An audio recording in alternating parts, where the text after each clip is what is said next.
Ousmane Nasrou est notre invité ce matin. Bonjour. Bonjour. Merci d'être avec nous. Vous êtes secrétaire d'État chargé de la citoyenneté et de la lutte contre les discriminations. Tiens, au passage, pourquoi est-ce que vous n'êtes pas aussi chargé de la lutte pour la laïcité, enfin, de la défense de la laïcité? Pourquoi il n'y a pas le nom laïcité dans votre ministère, dans l'intitulé de votre ministère?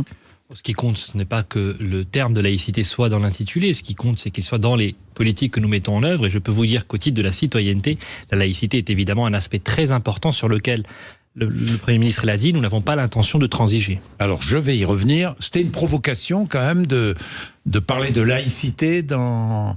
De créer un ministère de la laïcité. C'était une provocation ou pas, non? Alors, non, je dis ça parce que ça a été... Avant même que le ministère soit créé, que vous soyez nommé, j'ai lu partout, si l'on parle de laïcité, on parle d'islamophobie. Vous avez vu ça, vous aussi? J'ai vu que parfois certains voulaient dévoyer la laïcité, c'est évident. Dans notre pays, elle est caricaturée. Une partie, malheureusement, de la gauche, notamment de l'extrême gauche, s'en est détournée. Ça, c'est une réalité. Pour autant, je peux vous dire la détermination, encore une fois, de ce gouvernement à défendre la laïcité. Mais bien, j'y reviendrai tout à l'heure. Hier, commémoration du 7 octobre, 3600 actes racistes et antisémites à l'école en 2023 et depuis 2024, au début de l'année 2024. 1670 à caractère antisémite. Il n'y a pas eu de cérémonie de recueillement hier dans les écoles, les collèges et les lycées en France à l'occasion du 7 octobre. Vous le regrettez ? C'est important que chacun se rende compte de ce qui se passe dans notre pays. Oui. Vous venez de le dire, Jean-Jacques Bourdin, il y a une explosion des actes antisémites. C'est dramatique, c'est intolérable, c'est inacceptable et... Je veux redire ici combien nous serons attachés à sanctionner chacun de ces actes qui devront tous faire l'objet de signalements et de poursuites judiciaires. Ça, c'est la moindre des choses et nous le devons d'abord parce que nos compatriotes de confession juive se sentent aujourd'hui menacés dans leur propre pays. C'est une idée qui doit nous être à tous totalement insupportable. Et donc, nous serons d'une très grande fermeté. Ces actes, vous l'avez dit, ont été multipliés par 4 en seulement 2 ans, sur les 2 dernières années. C'est inacceptable. Face à cela, je veux aussi dire que ce ne sont pas que des chiffres et que chacun se rende compte de la gravité des choses. Ces chiffres sont parfois des histoires personnelles. Je pense à cette jeune fille de 12 ans, violée à Courbevoie parce que juive. Je pense à ce jeune homme, je prends ces 2 exemples, il y en a malheureusement beaucoup d'autres, de 19 ans, agressé dans un bus à Savigny-sur-Orge parce que juif. Ça, dans notre pays, ce n'est pas possible. Nous vivons dans un pays où l'honneur de la République, c'est de faire en sorte que personne ne soit agressé, insulté, attaqué en raison de sa religion ou d'ailleurs de son origine ou de sa couleur de peau. Et aujourd'hui, nous devons être intransigeants face à cette montée de l'antisémitisme. Le 7 octobre, journée nationale de lutte contre l'antisémitisme. Pourquoi ne pas décréter une journée nationale de lutte contre l'antisémitisme le 7 octobre? Vous êtes favorable ou pas? Tout ce qui peut participer de la prise de conscience et de la lutte contre l'antisémitisme est bienvenu. Mais moi, ce que je souhaite surtout, c'est que ces opinions, ces idéologies qui, aujourd'hui, font monter l'antisémitisme soient réellement combattues, au-delà des mesures symboliques. Il faut une journée nationale de lutte contre l'antisémitisme? Je vous l'ai dit, moi, ma mission, c'est de faire en sorte qu'on lutte concrètement contre l'antisémitisme. Non, mais je pose la question. Quel est votre avis? Moi, mon avis, c'est que l'antisémitisme doit être combattu tous les jours de l'année. Oui. Et que non, mais je vous le dis parce que pas parfois. Pas de journée nationale particulière. Non, mais pourquoi pas? Mais la réalité, c'est qu'on a affaire parfois à une banalisation de cet antisémitisme. Et je vous l'ai dit, on parle ici de plus de 1600 actes antisémites l'année dernière. Alors, on en a encore plus cette année. Contre l'antisémitisme? Il y a eu des assises de l'antisémitisme en mai. Mais bon, comment concrètement allez-vous lutter contre l'antisémitisme? Comment? D'abord, moi, je veux saluer et remercier nos forces de l'ordre qui sont très mobilisées, en particulier en ce mois d'octobre où il y a de nombreuses fêtes religieuses juives et avec ce triste anniversaire de l'attentat terroriste du 7 octobre, nous avons heureusement des forces de l'ordre extrêmement mobilisées pour sécuriser les lieux de culte, pour faire en sorte que les manifestations de soutien aux victimes du 7 octobre et à leurs familles, aux otages aussi. Et je vous rappelle que nous avons encore 2 otages français qui sont détenus à Gaza.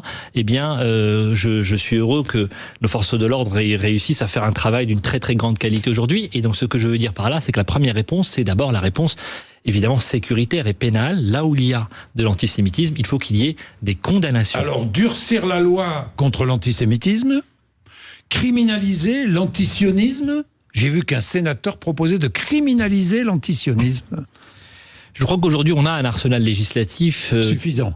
Qui doit être mis en place, qui doit être appliqué au maximum. Est suffisant ou pas aujourd'hui, l'arsenal législatif? Est-ce qu'il est suffisant? On peut toujours faire mieux, mais ce qui m'intéresse pas encore aujourd'hui, c'est qu'aucun acte antisémite ne passe entre les mailles du filet. Aujourd'hui, les dispositions qui existent nous permettent de poursuivre un acte antisémite. Donc aujourd'hui, il y a des actes antisémites qui passent entre les mailles du filet. Mais d'abord, et j'en profite pour le dire, il faut que toutes les victimes n'hésitent pas à porter plainte. Et parfois, ça demande du courage. Parfois, c'est difficile. Parfois, on a peur des représailles. Et ça n'est pas normal dans notre pays. Mais nous avons les outils juridiques, bien sûr, pour poursuivre et condamner les auteurs d'actes antisémites. Donc on ne durcit pas la loi contre l'antisémitisme, contre le racisme et l'antisémitisme. On durcit la lutte contre l'antisémitisme pour qu'aucun acte ne passe entre les mailles du filet. On est bien d'accord, on ne touche pas à la loi. Le racisme, je vais sortir de l'antisémitisme, le racisme. Vous-même, vous êtes d'origine marocaine. Othman, est-ce que vous avez été victime de racisme dans votre vie ? Moi, je ne souscris pas à l'idée que nous vivons dans un pays raciste. Ce n'est pas ce que je pense, ce n'est pas ce que je crois. Je crois que nous vivons dans un beau pays où on peut réussir, on peut s'émanciper, on peut avoir un parcours, quelle que soit notre origine. Et cette promesse républicaine, on peut en être fier. Moussa Darmanin n'aurait pas pu être ministre ?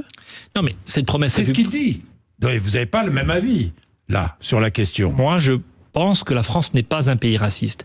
Donc vous, Othman, vous avez eu toutes les chances pour réussir. Si vous êtes ministre aujourd'hui, c'est parce que la France vous a donné les chances pour réussir. Oui, mais je ne vous dis pas que cette chance, elle existe aujourd'hui pour tous nos concitoyens. Ma responsabilité précisément au gouvernement, c'est de faire en sorte que cette promesse républicaine que je suis en train de vous décrire, elle soit vécue par un maximum de nos concitoyens. Donc il n'y a pas de racisme en France. Non, la promesse républicaine est imparfaite. Il y a du chemin pour qu'elle soit une réalité pour tous. Mais elle est réelle. Et on peut être fier d'un pays qui se fixe comme objectif, que l'on puisse réunir, eh bien, sans que la naissance, finalement, ne détermine le destin.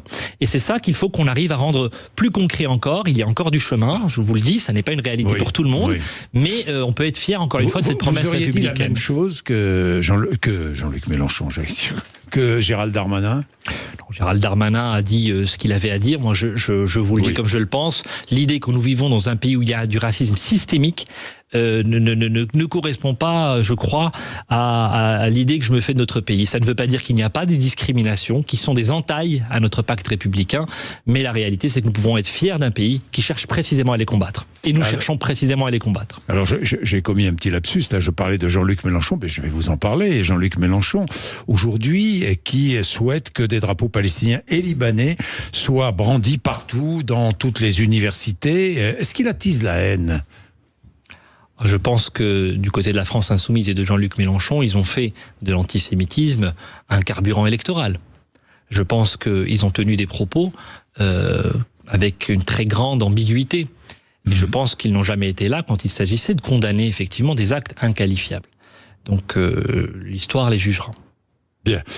Oui, mais Patrick Hetzel, qui est le ministre de l'Enseignement supérieur, a envoyé une circulaire au président de l'université, les enjoignant de maintenir l'ordre et de garantir le principe de neutralité, appelant au strict respect de la neutralité, de la sécurité et de la laïcité.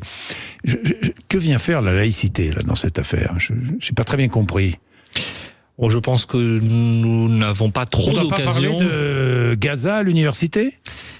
D'abord, je pense que c'est bien qu'on rappelle ce principe de laïcité partout aujourd'hui dans notre pays, parce que ce principe est attaqué. C'est une réalité. Et la laïcité, c'est d'abord la liberté de croire ou de ne pas croire, c'est d'abord une liberté, mais ça suppose une grande exigence. Et de respecter ce bien précieux que nous avons, qu'est la laïcité, qui fait que la religion doit rester une affaire privée, qui ne vient pas empiéter dans l'espace collectif. Ça, je crois que c'est important de le rappeler, et Patrick Hetzel a entièrement raison de le rappeler, y compris à l'université, où il y a des atteintes parfois à la laïcité. Il est dans son rôle. Voilà. Donc on doit quand même parler de Gaza à l'université. Vous êtes bien d'accord? La situation au Proche-Orient, on peut très bien évoquer cette situation à l'université, on est bien d'accord. Ce qui n'est pas acceptable, c'est qu'il y ait des blocages. C'est qu'il y ait, encore une fois, des propos antisémites. Je pense à cette étudiante qui a été empêchée d'entrer dans un amphithéâtre de Sciences Po parce qu'elle était juive. Le rapport interne de l'école l'a d'ailleurs établi. Et donc ça, c'est totalement inacceptable. Et cette extrême gauche qui joue l'agitation dans nos universités doit évidemment être combattue et être mise devant ses responsabilités. Et je pense que le ministre de l'Enseignement supérieur a entièrement raison de le faire. Alors, la laïcité, vous approuvez totalement les mesures prises par le gouvernement précédent. notamment dans les établissements scolaires, on est bien d'accord, hein, vous ne reviendrez pas là-dessus, Othmane Nasrallah. Non, bien sûr. Est-ce que vous allez durcir encore les lois pour défendre la laïcité ? Je vous l'ai dit d'abord, il faut qu'on applique déjà toutes les lois qui existent. Et vous avez parlé, par exemple, vous faisiez référence à l'interdiction de l'abaya dans nos établissements. C'était évidemment absolument nécessaire. Et ce principe qui a été rappelé par Gabriel Attal, évidemment, est un principe important et sur lequel nous ne transigerons pas. Le Premier ministre l'a dit. Maintenant, je veux le redire. Cette laïcité, il faut aussi qu'on réexplique ce que c'est. J'ai l'impression que dans notre pays, beaucoup ne comprennent plus de quoi il s'agit. Certains d'ailleurs jouent la confusion. Et la laïcité, c'est un bien précieux. Il va falloir qu'on prenne le temps à nouveau de la défendre, de l'expliquer aussi à nos plus jeunes qui parfois n'ont pas compris ce dont il s'agissait, qui ont été abreuvés à une idéologie qui les a détournés des valeurs de la République. Et c'est ce combat-là aussi qui est de ma responsabilité. Oui, à Trappes, par exemple, votre ville, 70% de la population est issue de l'immigration. Est-ce qu'on comprend vraiment ce qu'est la laïcité ? Est-ce que cette population comprend ce qu'est la laïcité, franchement ? Mon inquiétude... c'est chez les jeunes générations où j'ai le sentiment qu'aujourd'hui, cette laïcité n'est pas forcément comprise, en tout cas chez un certain nombre, évidemment pas chez tous. Et cette bataille-là, nous avons peut-être cru qu'elle était gagnée, nous avons peut-être cru que c'était un acquis, nous avons peut-être cru que la laïcité, il suffisait de la mentionner une fois pour qu'elle soit comprise et adoptée par tous. Et bien aujourd'hui, nous sommes dans une situation, je le dis clairement, dans laquelle nous devons réaffirmer toutes ces valeurs-là, les défendre, en refaire la pédagogie et être intransigeants, je veux le redire, sur leur application. Le nombre de mineurs radicalisés en France est en augmentation. Très forte augmentation. Il y a une préoccupation aujourd'hui sur la radicalisation depuis longtemps, la radicalisation des mineurs de plus en plus jeunes.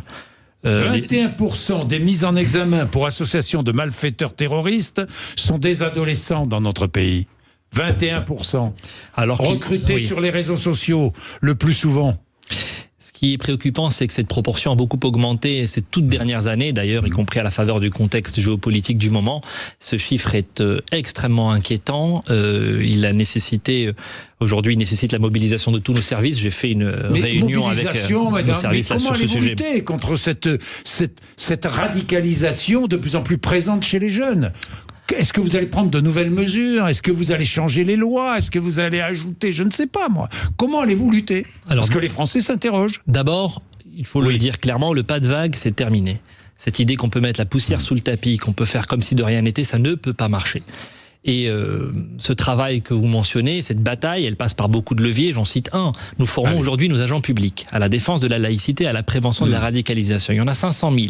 Qui ont été formés ces 3 dernières années, et plus précisément à la prévention de la radicalisation, pour détecter les signaux faibles, pour rattraper ces jeunes. D'accompagnement des familles. D'accompagnement des familles qui sont identifiées. Les préfets font un travail remarquable, département par département, en regardant les situations individuelles qui sont alertées, qui sont remontées par les organismes sociaux. Ce travail-là, nous devons l'intensifier, et nous devons aussi produire des messages pour expliquer précisément des contenus, pour déconstruire un certain nombre d'idéologies qui attaquent le pacte républicain.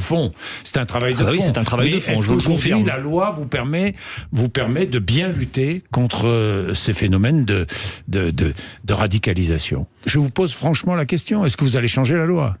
Moi, je ne m'interdis pas, nous ne nous interdisons pas avec Bruno Retailleau qu'il puisse y avoir des dispositions législatives qui soient proposées pour qu'on aille plus loin. C'est-à-dire ? Mais je vous le dirai revenir en sur temps l'excuse utile. De minorité ?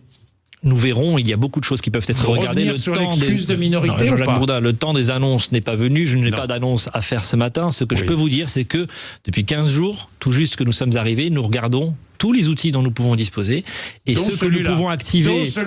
Tous les outils, ceux que nous pouvons activer sans disposition législative, eh bien nous les activons, et là où il faudra un travail législatif, nous en parlerons. Le moment n'est pas venu. Vous pouvez modifier la loi. Il est possible que vous modifiez la loi. Sur ce sujet-là, ou bon. Mais comme sur d'autres, nous ferons peut-être des propositions. Interdire les réseaux sociaux aux mineurs ? Il y a un énorme sujet sur les réseaux sociaux. Oui. Notamment sur certaines plateformes. Certaines ont fait un travail de modération ces dernières années qui est utile. On trouve moins de contenu aujourd'hui violent sur un certain nombre de plateformes. Sur d'autres, par contre, les dégâts sont terribles. Et aujourd'hui, il faut que tous les parents qui nous écoutent comprennent combien un écran à la portée d'un adolescent peut être un vecteur de danger et un vecteur de radicalisation, pour rester sur le sujet que vous avez mentionné. Ce n'est malheureusement pas le seul. Il y a aussi des problématiques, bien sûr, de harcèlement et de cyberharcèlement. Oui. Là-dessus aussi, la tâche est immense. C'est pas un défi qui est posé uniquement à notre pays. Vous pourriez travailler sur une interdiction des réseaux sociaux aux mineurs, ce qui est important. Comme dans d'autres pays. Comme c'est fait dans d'autres pays. Aujourd'hui, ce qui est important, c'est qu'on responsabilise davantage les plateformes et les hébergeurs. Non, mais ça, on est d'accord. Oui, mais d'accord. Mais l'interdiction ne se décrète pas, Jean-Jacques Bourdin, comme ça. Elle ne se décrète pas, mais il y a une volonté. Il y a une volonté d'éviter que nos plus jeunes soient confrontés à des contenus de plus en plus violents sur ces plateformes, c'est évident. Interdire, ça évite que ces jeunes soient confrontés, non ? Mais la question, c'est pas simplement d'interdire, c'est... Vous savez, on peut avoir une bonne idée de mesure, encore faut-il qu'elle puisse être appliquée. Et nous vivons dans un monde ouvert, sur des régulations qui sont souvent à l'échelle européenne. Nous devons regarder ça plus en détail. Mais avec Lara Chapaz, la secrétaire d'État dédiée au numérique, nous allons y travailler. Est-ce que l'immigration est une chance pour la France ? Moi, je pense que c'est la France qui est une chance. Non, mais attendez, répondez-moi la question. Je vous réponds très clairement. Est-ce que l'immigration est une chance ou pas pour la France ? Si vous me laissez poursuivre, je vais vous répondre. Moi, je pense que c'est la France qui est une chance, parce que cette France que nous avons, eh bien, elle permet, encore une fois, à des gens d'horizons différents de vivre ensemble, de réussir et de dépasser leur naissance et leurs conditions d'origine. Ça, je crois que c'est important qu'on rappelle ce message-là. Et pourquoi je vous dis cela ? Parce que l'immigration, quand elle n'est pas contrôlée, quand elle n'est pas maîtrisée, eh bien, forcément, elle ne peut pas être une chance. Elle ne peut pas être une chance pour le pays, parce que nous n'avons pas la capacité d'intégrer un nombre trop important de personnes qui arrivent, et aujourd'hui nous devons relancer cette intégration, nous devons réussir une intégration qui ne fonctionne pas suffisamment. Aujourd'hui, ce sera une de mes missions, et nous devrons être plus exigeants en matière d'intégration, et puis de la même manière, ce n'est pas une chance pour ceux que nous accueillons dans de mauvaises conditions. Donc l'immigration, pour qu'elle puisse être une chance, elle doit être choisie, elle doit être limitée, elle doit être contrôlée. On ne répond ni oui ni non. Lorsqu'on pose la question, l'immigration est-elle une chance pour la France ? On ne répond ni oui ni non, on est bien d'accord. Non, tout dépend. Aujourd'hui, telle qu'elle se pose aujourd'hui, dans les volumes que nous accueillons, dans notre incapacité à maîtriser les flux, à lutter contre l'immigration irrégulière, ça ne peut pas être une chance. Ça me paraît très clair. Pour qu'elle puisse être une chance, il faut qu'on arrive à maîtriser nos flux migratoires, et c'est le travail qu'a engagé Bruno Retailleau. Donc l'immigration peut être une chance pour la France ?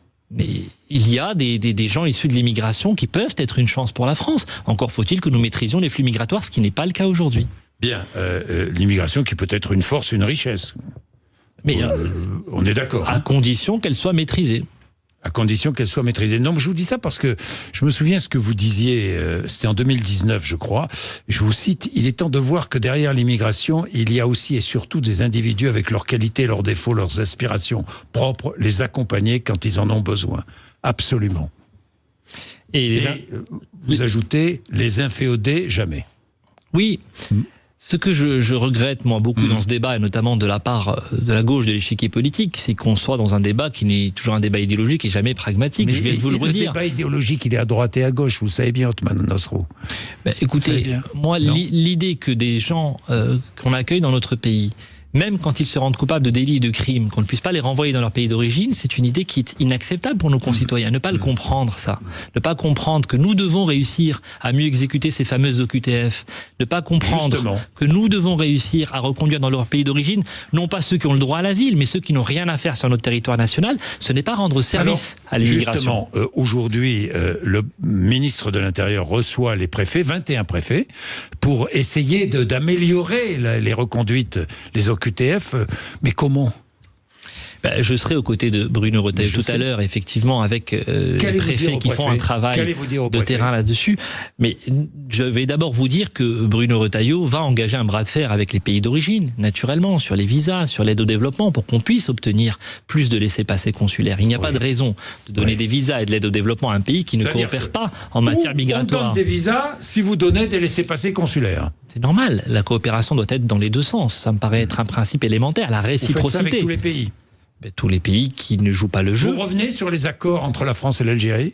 Il y a eu là-dessus un débat au Parlement, ça ne m'appartient pas aujourd'hui de le faire. Est-ce que vous êtes favorable à ce qu'on revienne sur ces Moi, je vous l'ai dit, accords? je suis favorable à ce qu'on fasse le maximum pour que les pays d'origine nous donnent la capacité de renvoyer chez eux leurs ressortissants qui n'ont rien à faire sur le territoire national. Oui, mais votre volonté. Mais je vous pose une question précise. Est-ce que vous êtes favorable à ce qu'on revienne sur cet accord entre la France et l'Algérie? Mais je vous dis, vous avez vu aujourd'hui, Jean-Jacques Bourdin, l'état de l'Assemblée nationale. Que je vous dise qu'à titre personnel, je suis favorable, ne réglera pas le fait qu'il y ait une majorité ou pas pour l'adopter. Il y a eu une disposition. Vous allez poser la question à l'Assemblée nationale. Il y a eu une disposition posée à l'Assemblée nationale il y a quelques mois qui n'a pas été adoptée. Dans le sens que vous avez mentionné. Vous allez la remettre sur la table? Je ne suis pas parlementaire, mais le groupe, par exemple, de Laurent Wauquiez est favorable à cette position. Et moi, je pense qu'à titre personnel, la situation actuelle n'est pas tenable. Je ne peux pas être plus clair. Le reste, c'est au Premier ministre.